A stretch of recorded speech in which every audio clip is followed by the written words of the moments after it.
Hello everyone, Bridget Casey with Bridget Casey Designs here today for ScrapbookPal.com.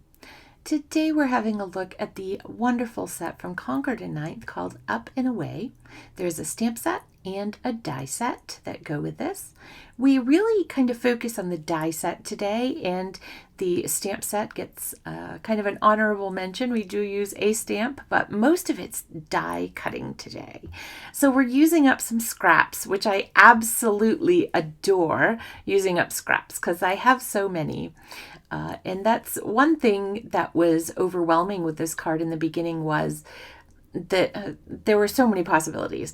I couldn't think of what color and what this, and should I use pattern paper? And it was just so overwhelming. And finally, I actually was inspired. It's tourney season here, and I was thinking of a cheer from high school, purple, gray, and white, Crusaders fight, fight, fight. So I'm using the Fawn Slimline Cloudy Stencil with Fawn Yeti ink to do my clouds. So you never know where your inspiration is going to come from. Mine came from basketball tourney week from high school. So I take the inspiration where it comes from. Now these are Slimline stencils, but you can use them on cards. There are lines on the stencil, so I'm lining them up with the side of my card to make sure it's straight. So you can use these on slim lines, you can use these on regular cards, and just keep that in mind. If you have regular stencils too, you can use those on your slimline projects. So you really can use both, they're interchangeable. Sometimes you just have to wiggle it a little bit or, twist it around or something like that. But you can always make it work because we love to use all those wonderful supplies we have. So I finished up my clouds here, and I just want to show you, look how pretty that. It was a complete accident getting that teal, but between the color of the paper to start with, the accidental inking, and the white ink, it just came out gorgeous. I was so happy. Now I'm going to go through and I'm going to die cut all of my pieces. I will die cut the layers for the balloon twice, once from a pale gray cardstock and once from that blue violety cardstock. The base of it, instead of white, I used a really off like gray, pale gray, super light gray essentially. So that's what I used for my purple, gray, and white because I thought white would be too stark against the gray. So I've cut out some clouds, the word hey, my banner, my basket, the little pole that goes at the top of the balloon. I'm not sure if there's a better name for that or not, but now I'm going to cut my little cracked Easter egg, which is the layers for my balloon from that violet paper. I cut another cloud from the light gray paper. Now I'm running some clouds through with adhesive backed vellum. So I have a few of those. We're going to go ahead and heat set the pigment ink because I don't know about you guys, but if there's pigment ink around, I'm going to stick my hand in it. I'm going to make a mess. So since I was going to be fidgeting with the background, I decided it was best for all considered if I put a little heat on it just to dry that. And I did use the low setting on my heat tool. So now comes a mistake, and hopefully you guys won't make this because you'll have seen this video, and when you get your stamp and die set home, you'll be like, I remember what Bridget did, and I'm not going to do that. So I just kind of laid them out, and I didn't pay attention that between the top and the middle, there's a huge gap, and then the bottom and the middle are touching. So I will fix it, but yes, I glue it down first and then have to pry it up with my die pick tool. So just if you can skip that step, it'll save you a little bit of a headache. So, but I was fortunate. I was able to save my balloon and I did not have to start in the beginning. So here's my mistake right there. So it probably began with the top one. And see, I was trying to wiggle and I'm like, oh, goodness. So I'm realizing here something's not right. I'm like, well, let me glue this one down. And I just want to let you know the Barely Art glue is fantastic. fantastic. It is my liquid glue of choice.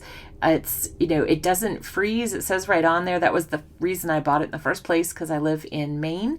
So if I have to get glue in the winter, I worry about that, because in transit, of course, it's going to get cold too. So just something, check it out. It's in the shop and it's absolutely astounding. So where there's stitching, I try not to put foam squares. Because I have a few layers of paper, I don't think it would be a problem where it would show through. But I just like to be in the habit of not covering up the stitching wherever possible. And I am leaving the backing on there right now because I don't really know what I'm doing. I know this is about where I wanted my balloon, but as far as how big the pole on top would stick out, all that, I didn't know. So I'm going to stamp my banner, because once I do that, we have everything. We have all of our pieces, it's stamped, and we're good to go. And there are different sentiments you can use on there. So this is just such a versatile combo. There's so much in this stamp die set. I'm blown away by how super cool this set is. So I am putting a foam dot on the back of my basket because I had put foam dots onto my balloon.